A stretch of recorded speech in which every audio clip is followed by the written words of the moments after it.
यह व्याप्तं सर्वमिदं जगत् स्थावर जंगमं तामधेनु शिरसा वंदे भूत भवस्य मातरम। जन्मना मरना हमारा धर्म नहीं है, प्रत्युत शरीर का धर्म है। हमारी आयु अनादि और अनंत है, जिसके अंतर्गत अनेक शरीर उत्पन्न होते और मरते रहते हैं। जैसे हम अनेक वस्त्र बदलते रहते हैं, पर वस्त्र बदलने पर हम नहीं बदलते, वे के वे ही रहते हैं।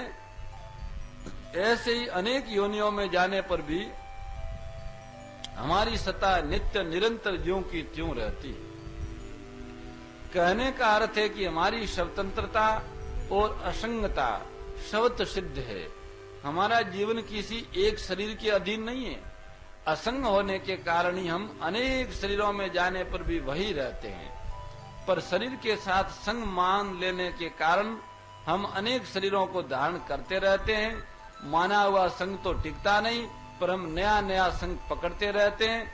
अगर नया संग न पकड़े तो मुक्ति स्वाधीनता स्वत सिद्ध है, अपने आप हो जाती है।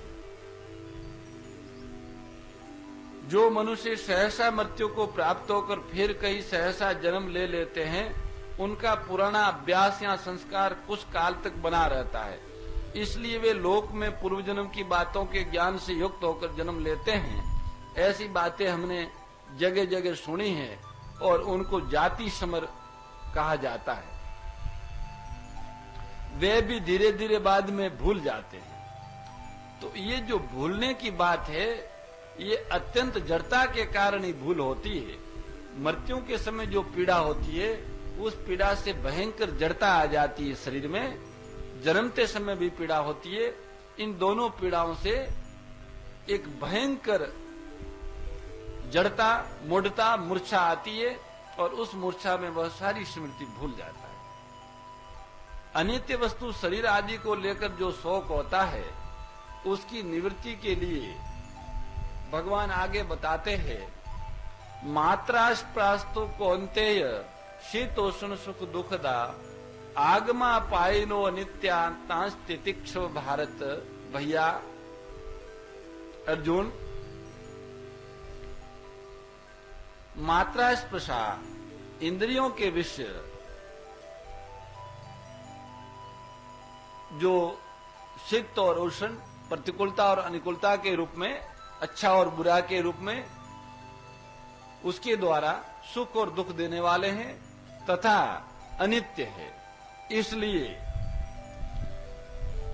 हे अर्जुन, तुम उसको सहन करो, क्योंकि आने जाने वाले हैं, रहेंगे तो नहीं, आएगा और चला जाएगा। मात्रा स्पर्श जिनसे माप तोल होता है, अर्थात जिनसे ज्ञान होता है, उन ज्ञान के साधन इंद्रियों और अंतकरण का नाम है मात्रा। मात्रा से इंद्रियों और अंतकरण से जिनका संयोग होता है, उनका नाम है स्पर्श। अतः इंद्रियों और अंतकरण से जिनका ज्ञान होता है, ऐसे सृष्टि के मात्र पदार्थ मात्रा स्पर्शा है। और यहाँ मात्रा स्पर्शा पद से केवल पदार्थ ही क्यों लिए है? पदार्थों का संबंध क्यों न लिया जाए? अगर हम यहाँ मात्रा स्पर्शा पद से केवल पदार्थों का संबंध ही ले, तो उस संबंध को आगमा पाई, आने जाने वाला नहीं कह सकते, क्योंकि संबंध की स्वीकृति केवल अंतकरण में न होकर सव्यम में, अपने में होती है। सव्यम नित्य है, इसलिए उसमें जो स्वीकृति हो जाती है वह भी नित्य जैसी भासती है। सव्यम जब तक उस स्वीकृति को नहीं छोड़ता, तब तक वह स्वीकृति ज्यों की त्यों बनी रहती है। पदार्थों का वियोग हो जाने पर भी, पदार्थों के न रहने पर भी, उन पदार्थों का संबंध हमारे मन में जो पकड़ा हुआ है, वो यथावत बना रहता है। ये माना हुआ संबंध केवल अस्वीकृति से, अपने में न मानने से ही मिटता है। अपने सत स्वरूप में संबंध है ही नहीं, वह ही नहीं, हो सकता भी नहीं। परंतु माने हुए संबंध की अस्वीकृति के बिना कितना ही त्याग किया जाए, कितना ही कष्ट भोगा जाए, शरीर में कितना ही परिवर्तन हो जाए, कितनी ही तपस्या की जाए, तो भी माना हुआ संबंध मिटता नहीं है, प्रत्युत ज्यों का त्यों बना रहता है।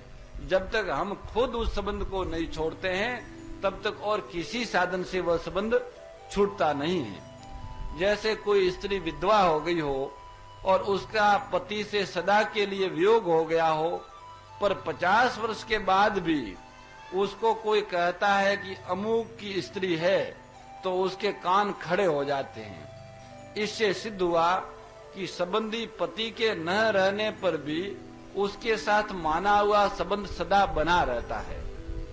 इस दृष्टि से उस संबंध को आने जाने वाला कहना बनता नहीं है।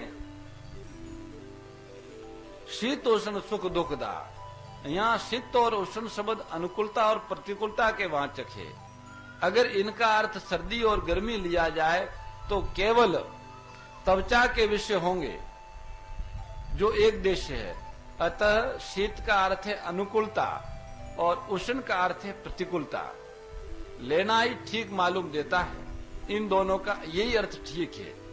मात्र पदार्थ अनुकूलता और प्रतिकूलता के द्वारा सुख दुख देने वाले हैं।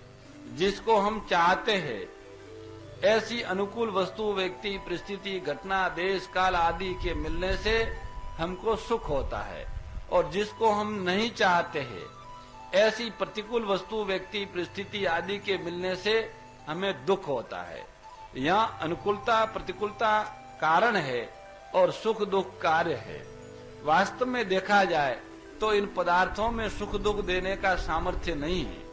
मनुष्य इनके साथ संबंध जोड़कर इनमें अनुकूलता प्रतिकूलता की भावना कर लेता है, जिससे ये पदार्थ सुख दुख देने वाले दिखते हैं।